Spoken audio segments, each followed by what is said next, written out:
Britain's royal palaces. Majestic, It's absolutely dripping in history. luxurious, The White Drawing Room at Buckingham Palace is like a scene from a Disney film. and packed to the rafters with incredible secrets. Secrets that the royal family would much prefer not to be made public. From royal courtships to royal births to royal marriages and scandals, the palaces have played host to all of that. This series goes behind palace walls. The royal palaces represent the monarchy and have incredible history. We'll learn how these iconic creations were built. 16th century kings built with brick in a way that we wouldn't recognise today. This is George IV leaving his mark on the centre of London. Uncover the spectacular palace art housed within. The royal collection is vast, and I mean vast. It has more than 1 million objects spread across all of the royal palaces. Just imagine what has been collected over centuries. So this collection is unlike any other collection in the world. Discover their gruesome stories. It's an amazing insight into the royals' history, but also our common history. Frankly, if you're going to cut the head off a king, it's got to be done in a palace. And relive the recent events that shaped the modern royal family. The whole case was an absolute fiasco and a huge embarrassment. The Queen was particularly aggrieved that Harry had done it in the way that he had. This is The Secrets of the Royal Palaces.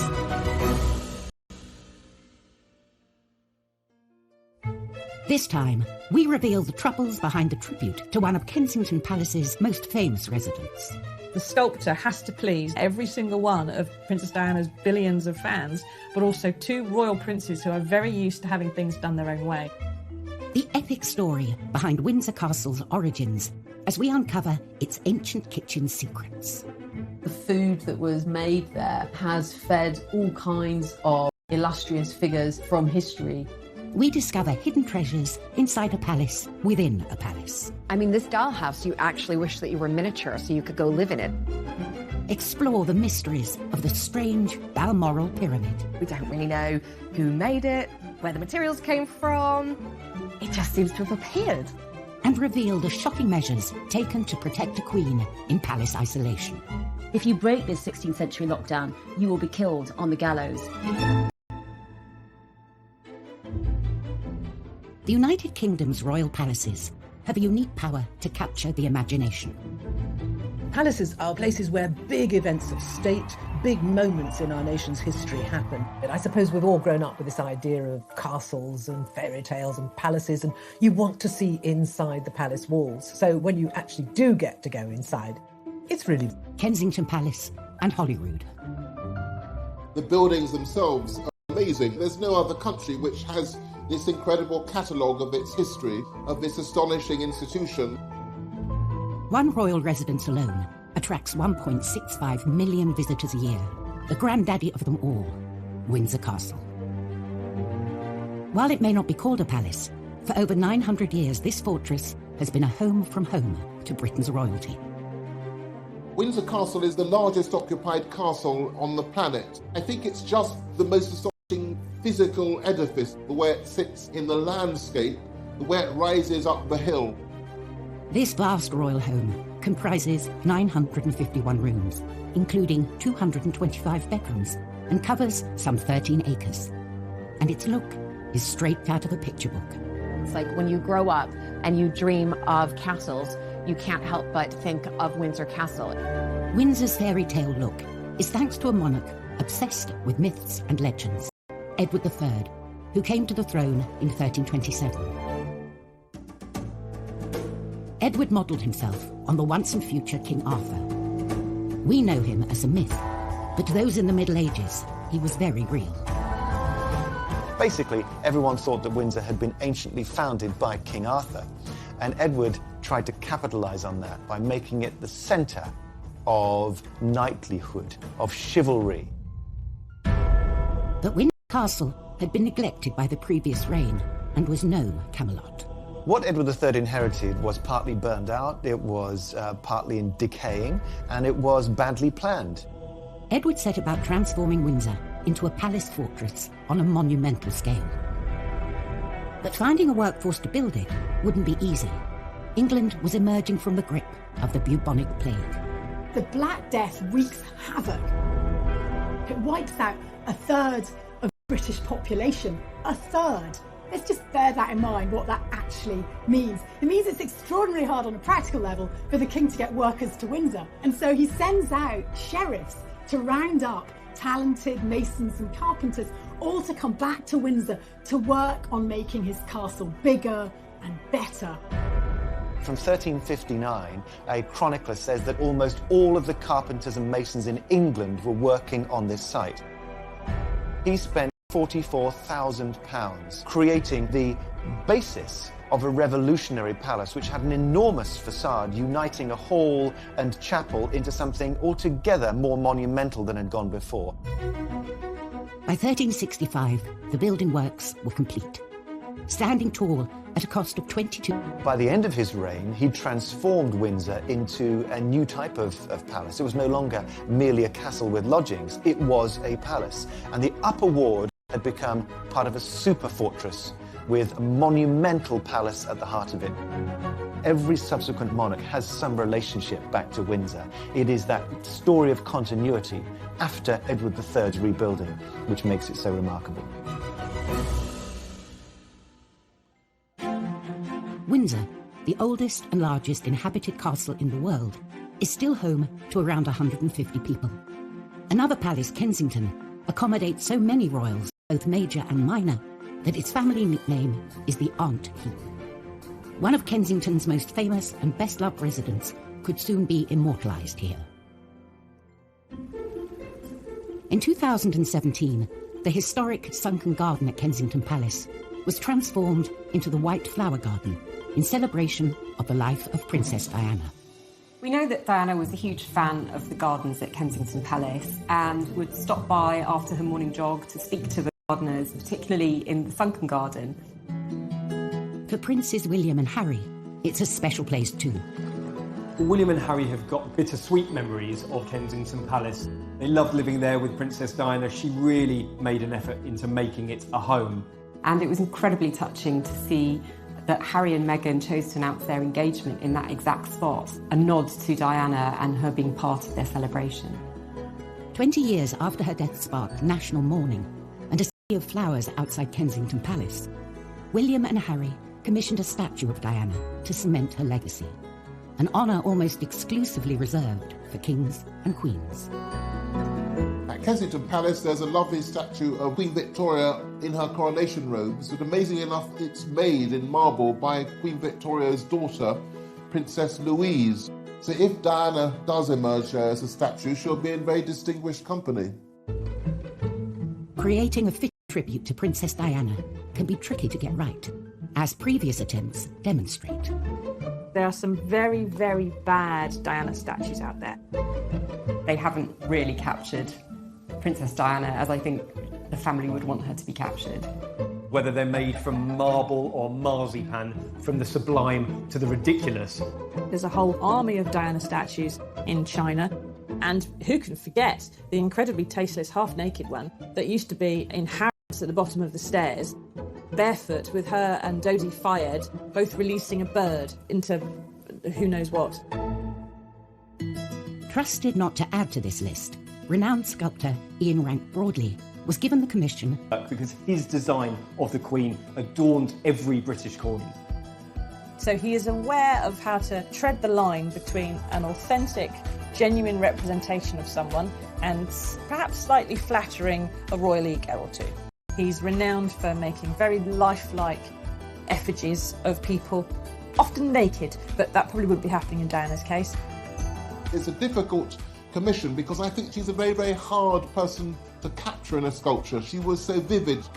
The sculptor has to please not only every single one of Princess Diana's billions of fans, but also two royal princes who are very used to having things done their own way.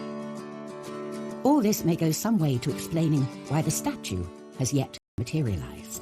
Now, it's 3 years since the boys commissioned this statue. One wonders what is going on.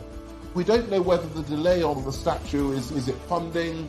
Have there been second thoughts? Do the brothers disagree about the design? And is this further evidence of the fractious relationship between the two of them?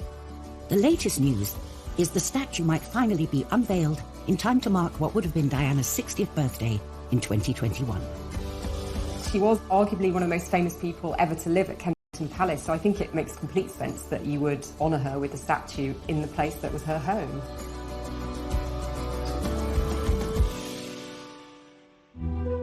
Coming up in Secrets of the Royal Palaces, palace doctors only make things worse for one unfortunate queen. She's sick, she's being treated with hot irons on the forehead, her feet are being baked. It's utterly torturous. And inside the infamous Sandringham Summit, what really happened? They wanted to get as private as possible. They didn't want anything being leaked to the press.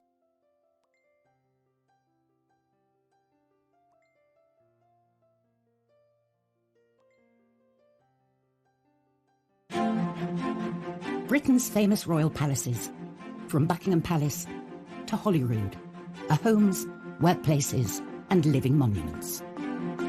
The royal palaces really help represent the monarchy and the stability and longevity.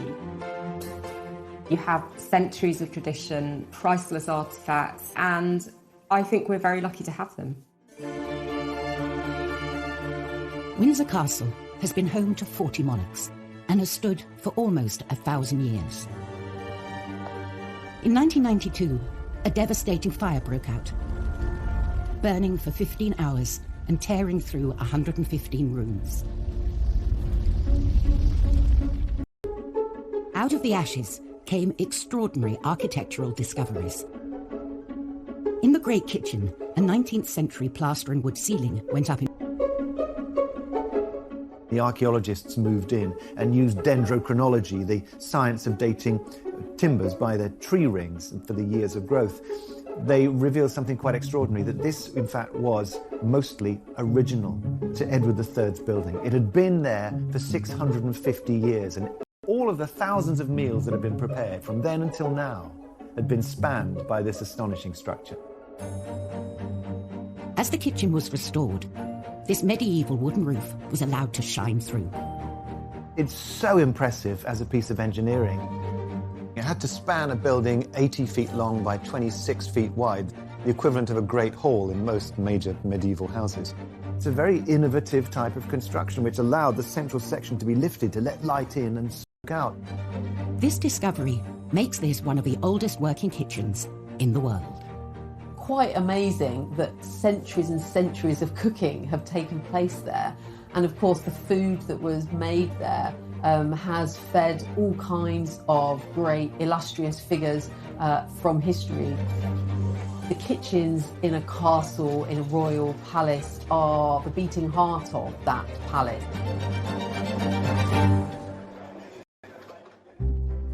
The kitchen itself measures over 2,000 square feet, and throughout history, it's been surrounded by a warren of larders. The Great Kitchen was supported by the early 16th century up to around 19 kitchen offices. And these included things like the spicery, where you knew where things like cloves were, and saffron and cinnamon, if you could get it. And there were words strange to us today, like acatree, which is a place where you store hunted goods, where you'd hang birds, rabbits, for example. All of these had to have different conditions for their storage and preparation, but they had to combine in such a way that the kitchen was a well-oiled engine for the delivery of food. Today's kitchen reveals snippets of its long history, from its medieval roof to the copper pots dating back to the reign of George IV 200 years ago. And as it has done throughout history, it is still preparing banquets to be served in the nearby St. George's Hall.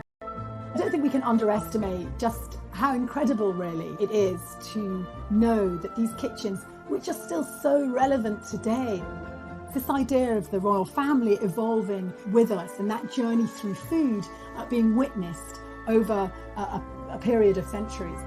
So it's staggering stuff. The Windsor Castle kitchens catered for the fairy tale wedding of Harry and Meghan, serving seasonal British food to 600 guests. The honeymoon, though, did not last long before rumours Sandringham was the venue for talks that would decide the future of the monarchy.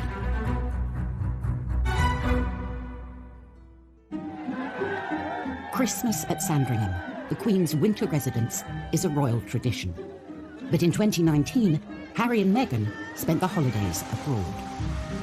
If you received an invitation from the Queen to come for Christmas, you just don't turn it down. It's accepted that, of course, you will go.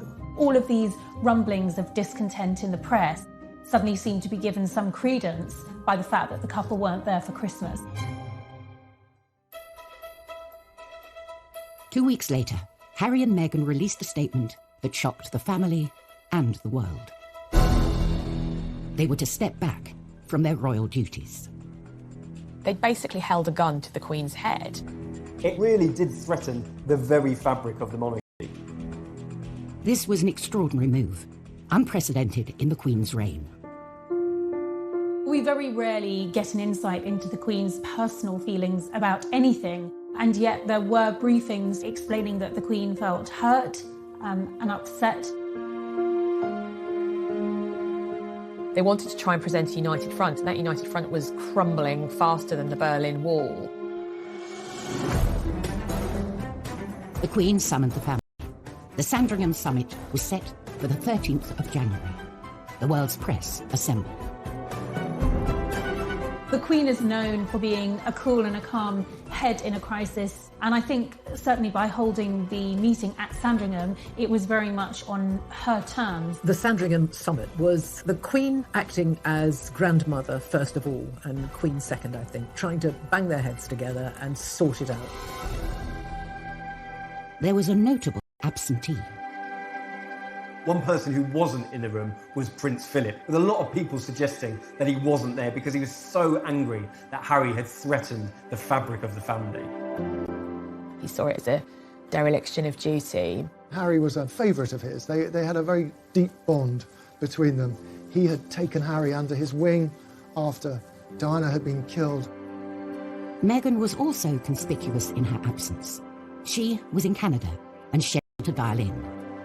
But then certain aides started saying that there may have been a problem with the Wi-Fi in that particular room, which sounded like the perfect excuse for her not being on the call. Apparently, she did speak to Harry several times during the day, but she didn't take direct part in the meeting. The Queen wanted absolute privacy and chose the secluded Long Library, the location of her first televised Christmas address.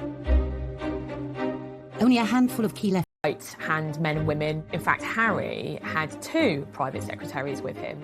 Household staff, though, were banished. The Queen apparently instructed all of her staff to kind of keep to the other side of the house. They wanted to keep it as private as possible. They didn't want anything being leaked to the press. The summit was scheduled for 2 p.m, in between 2 other key events, lunch and afternoon tea. The Queen was acutely aware that tensions were running high. The Queen always pauses for tea at 5 o'clock, and I think it was probably quite a clever way of making sure that the meeting couldn't actually run over. Nothing stops the Queen from taking tea and her cucumber sandwiches. At last, the stage was set for talks to begin. I think the atmosphere was really quite tense. There had been a lot of discord, frayed tempers, high emotions. The Queen acted as proverbial peacemaker, really. William and Harry weren't speaking to each other. Well, they had to that day. She really was trying to find a way of accommodating what Meghan and Harry wanted. Harry said, well, we want to move to North America, but we want to keep all our charities and patronages and everything going here. And the Queen's senior advisors said, no, you can't have one foot in the royal family and one foot outside the royal family. That is not going to work. You have to decide. And so with some regret, Harry said, well, OK, we'll go then. This was Harry relinquishing his title, his military appointments, quitting the royal family for an independent life. For Harry, it was a bit of a shock because he discovered that it wasn't all going to be on his terms. After only 90 minutes, the summit was over, just in time for tea. And the royal family was forever changed. I know that the Queen was very saddened by the fact that they wanted out and they couldn't make it work to remain within the family. I'm sure William was devastated because he was saying goodbye to his brother, you know, his pal. It must have been utterly devastating. But Harry, I guess, had to do what he had to do. The Sandringham Summit was probably one of the important meetings to have happened in the royal family. In many ways, Prince Harry was setting a precedent for the next generation of royals. If this works, then it may well be a blueprint for Princess Charlotte and Prince Louis and other royal children down the line of succession. In her 68-year tribulations at her palaces, some monarchs, though, have faced altogether more treacherous and deadly threats within them. Kensington Palace, beloved royal home since 1689, hides a guilty secret: the shocking ill treatment of one of history's unluckiest monarchs. Queen Anne was the last of the Stuart monarchs, and she had a very hard life due to her health, but it was at Kensington Palace where she suffered the greatest at the hands of the doctors who were meant to make her better. Queen Anne suffered from obesity and gout, and was often unkindly described as homely by the court.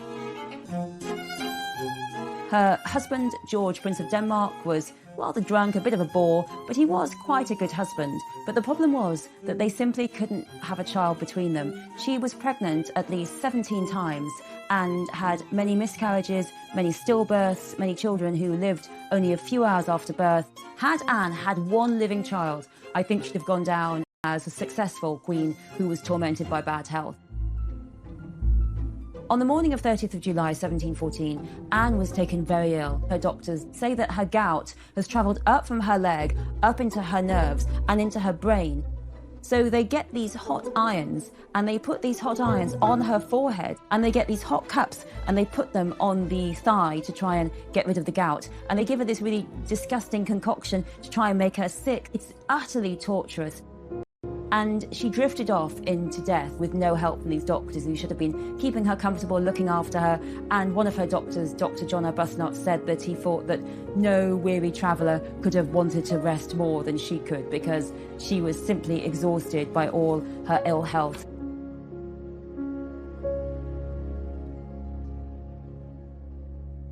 Coming up on Secrets of the Royal Palaces, we reveal the luxuries inside the world's tiniest palace. There are bottles of wine and champagne that are actually filled with real wine and champagne. So just in terms of the miniature wine collection, it's probably worth a fortune. And the incredible story behind grieving Queen Victoria's monument to her lost love. To put the whole of Albert in gold was very... The Royal Collection, it's the largest private art collection in the world. It encapsulates the history of our nation and of the monarchy. And every sculpture, every vase is precious and priceless. In Windsor Castle's collection, there's a perfect snapshot of royal life 100 years ago. Queen Mary's doll's house. This is one of the most popular, best-loved objects in the whole of the Royal Collection. It's a doll's house version of a palace. And that might sound like something for a child to play with, but this is absolutely not a toy. Built in the 1920s, the doll's house was an inspired present from the king's cousin, Princess Mary Louise, to his wife Mary. Queen Mary really enjoyed miniatures. She loved having these teeny tiny objects that were replicated from real items, but on a small scale. Showcasing contributions from 1,500 of the finest craftsmen and manufacturers of the day, this was not your average doll's house. When it's closed, it's already quite a big object. It's 5 feet tall, but when you open it up, it's completely astonishing.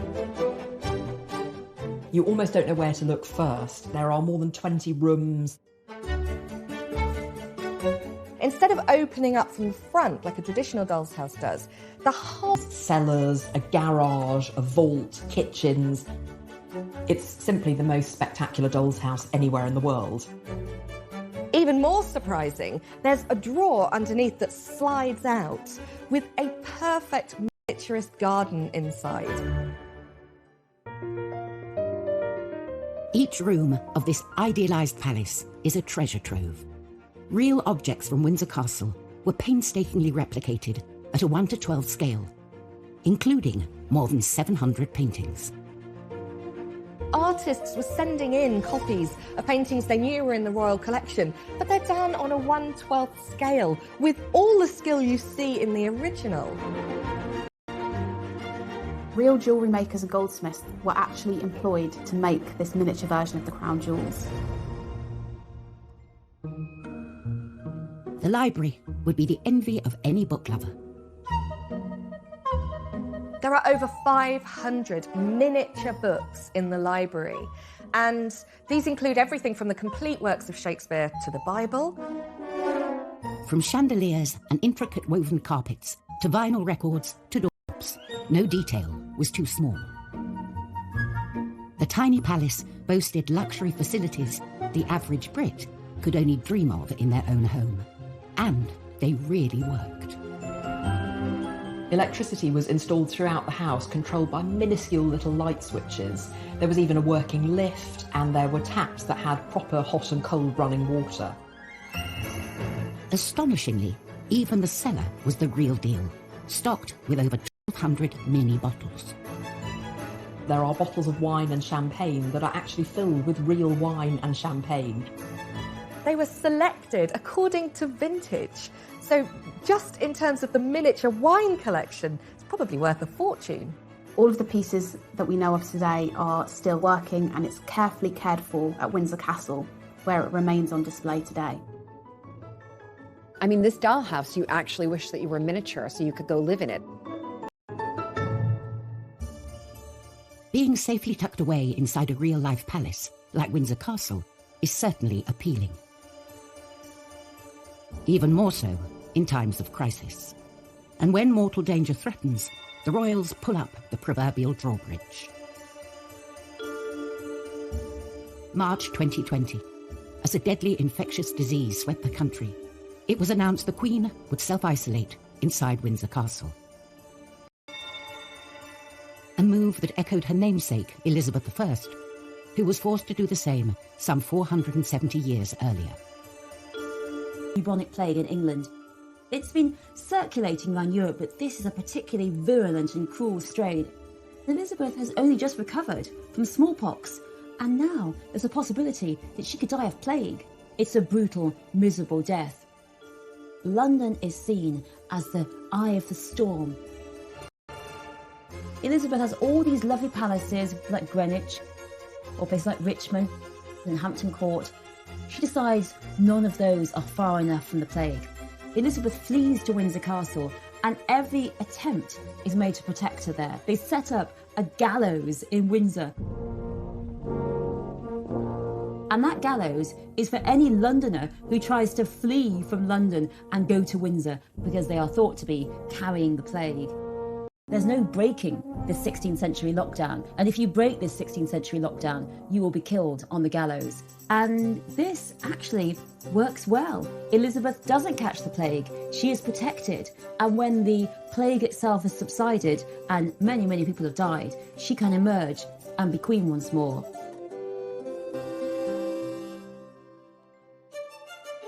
One famous monarch who lived and entertained at Windsor Castle was Queen Victoria. In 1861, her beloved Prince Albert died here and was buried in a specially built mausoleum. It was not Victoria's only memorial to him. A stone's throw from Kensington Palace, Victoria's childhood home, is a gleaming golden giant. It's very bright and golden and slightly gaudy. A monument to Victoria's love for her lost husband. The Albert Memorial is Britain's Taj Mahal. In the autumn of 1861, Prince Albert was diagnosed with typhoid, and he died just a few days later. He was only 42, and of course Victoria was completely devastated. Thought soon turned to providing a suitable tribute for Albert. Apparently, Prince Albert left instructions that there should be no memorials to him whatsoever. So Queen Victoria obviously ignored that. This memorial would be far from humble. The Queen gave the commission to star architect of the day, George Gilbert Scott. George Gilbert Scott was a pioneer of the neo-Gothic movement. It was a really radical period of architecture and art. looking to the medieval past, to vaults and arches and those sorts of colours and sensations that you get inside a great cathedral. And his vision for Albert's memorial spared no expense. His plan was to build a sort of, and it would have these enormous granite steps leading up to a massive oversized sculpture of Prince Albert. This vision did not come cheap, and a major chunk of Scott's budget went on some serious bling. With all the sculptures, you might see gold gilding used on the face, but to put the whole of Albert in gold, to have him completely gilded, was very extravagant and somewhat controversial, but Victoria loved it. Everything about the memorial coming together was supposed to show Albert as cultured, as visionary. He's sat there holding the plans to the 1851 Great Exhibition, which he himself helped to organise and put together. The memorial would be surrounded by imposing sculptures, celebrating his passion for the British industrial age and the rapid expansion of empire. On each corner, you have the 4 continents. You have Asia, Europe, America, Africa. Then you have monuments to really the things that Britain were founded upon: manufacturing, commerce, agriculture, and engineering. One of the most interesting things, I think, about the memorial is actually what lies underneath. There are 868 brick arches, which look like a sort of catacomb in a honeycomb shape. It's a complete feat of engineering, and it supports this enormous set of granite steps above. The Albert Memorial took 10 years to complete and was finally unveiled in 1872. Coming in at the eye-popping cost of £120,000, around £14 million today, paid for by the government and public fundraising. It's a really hugely ambitious memorial. It's about a vision outwards and forwards. But I love the fact that it's also, on another level, a really intimate gesture of the deep love and the lovesickness of Victoria after Albert's death. Still to come on Secrets of the Royal Palaces, the other Albert Memorial, we discover the mysterious Balmoral Pyramid. It is really not what you would expect to see in the middle of the Scottish Highlands. And we reveal the secret structures of the chapel at Windsor Castle. There are no mistakes in this building. There's absolute refinement in the way that the bases of the columns produce shafts that rise through the architecture around. The private gardens of Kensington Palace house the Albert Memorial, Queen Victoria's most lavish tribute to her late husband. 500 miles away, in the grounds of Balmoral Castle, Victoria commissioned an altogether more private and mysterious monument. It's like being immersed in a different world going up to Scotland. This was their patch where they could do things how they liked. Hidden beneath these trees lies something more at home in Egypt than the Highlands.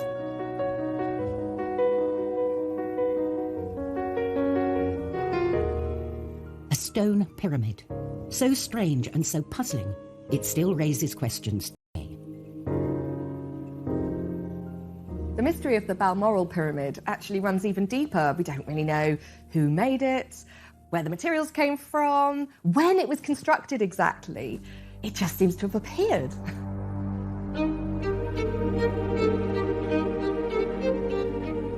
It's a pyramid of rough-hewn stone built into the ground. It's completely unembellished. It looks ancient and it has a kind of solemnity, quietness about it. Totally different from the Albert Memorial in Kensington Gardens.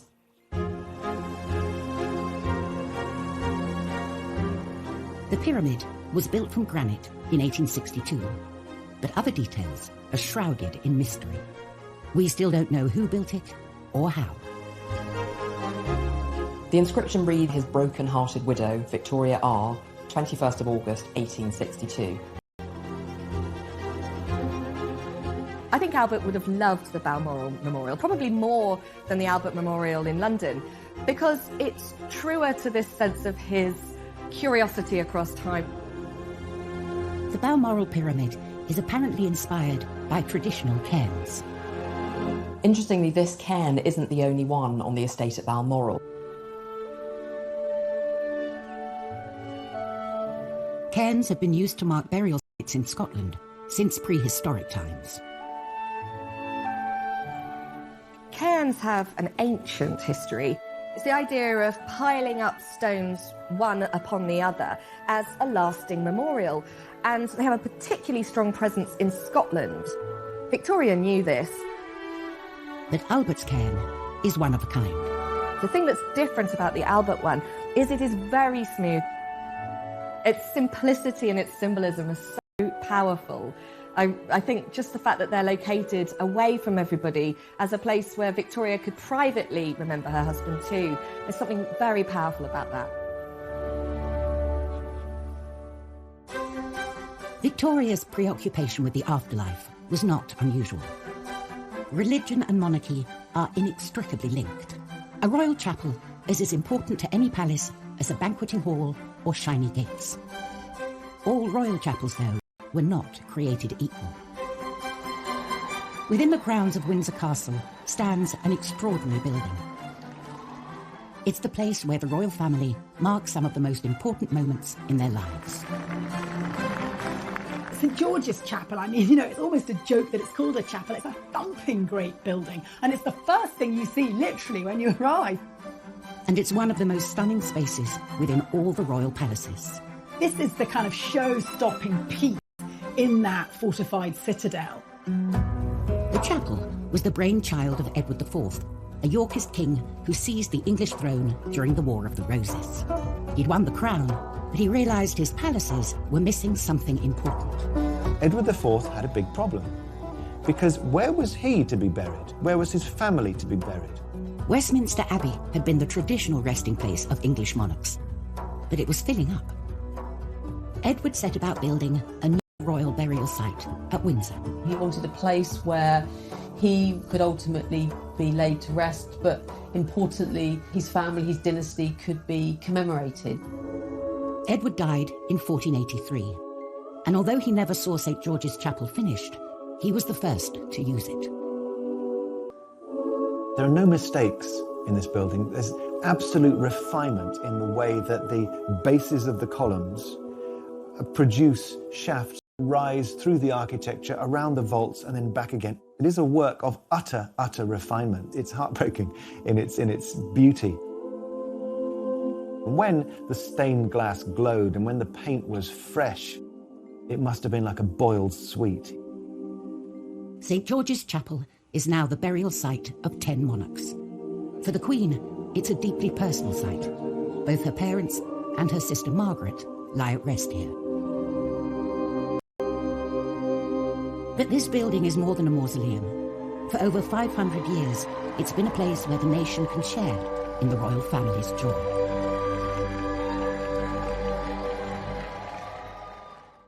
Next time, an undercover journalist infiltrates Buckingham Palace. He even served the Queen and the Duke of Edinburgh their breakfast. Royal emotions run high in a family feud over Sandringham. The Queen Mother was horrified that a house that she loved might be threatened with demolition. And we uncover Windsor's own Da Vinci Code.